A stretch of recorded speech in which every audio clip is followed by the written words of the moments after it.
प्रार्थना गर्नु पर्यो। किन उनीहरू पृथ्वी नरकबाट मुक्त हुन प्रार्थना गर्नु पर्यो? किन गुरु बुद्ध धर्म सङ्घको शरणमा जानु पर्यो? किन बुद्ध धर्म सङ्घको शरणमा जानु पर्यो?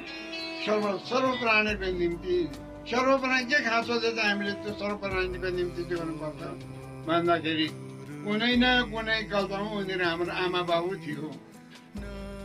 उनीहरूको हामी आमा बाबु थियो, हाम्रो आमा बाबु उनीहरू थियो। यस्तो चक्र जस्तो भइरहेको छ। त्यस कारणले गर्दाखेरि चाहिँ पृथ्वीमा ढुङ्खेरले केवा हम, झुक्ते केवा हम, घोङ्गाले केवा हम, नाल्ने केवा हम भन्छ।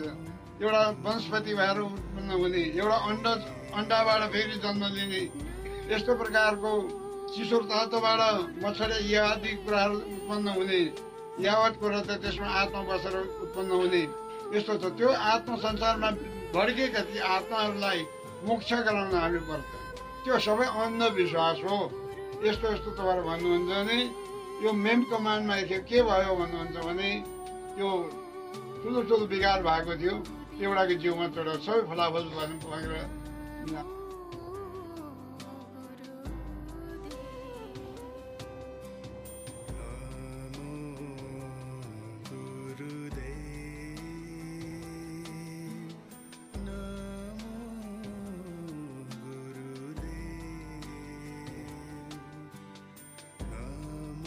हाइकोर्टको पुलिससम्म यावत गर्नुभयो। त्यसरी हामीले यहाँ घरैमा बसेर के जान्नु होइन। तर कुरो के छ भनेदेखि हाम्रो राम्रो कर्म गरेन भने यो शरीर अझै नराम्रो गतिमा जान्छ।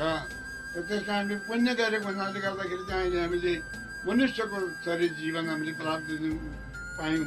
त्यस कारणले गर्दा गुरुहरूको आशीर्वाद हामीले पायौँ। यस्तो जन्ममा अरूको पनि हामीले कल्याणको सन्दर्भमा नसक्नुपर्छ। सर्वधर्मको लागि सबै धर्मको लागि हामीले यो सानो मन्दिर हामीले स्थापना गऱ्यौँ। यतिको सक्सेस भयो।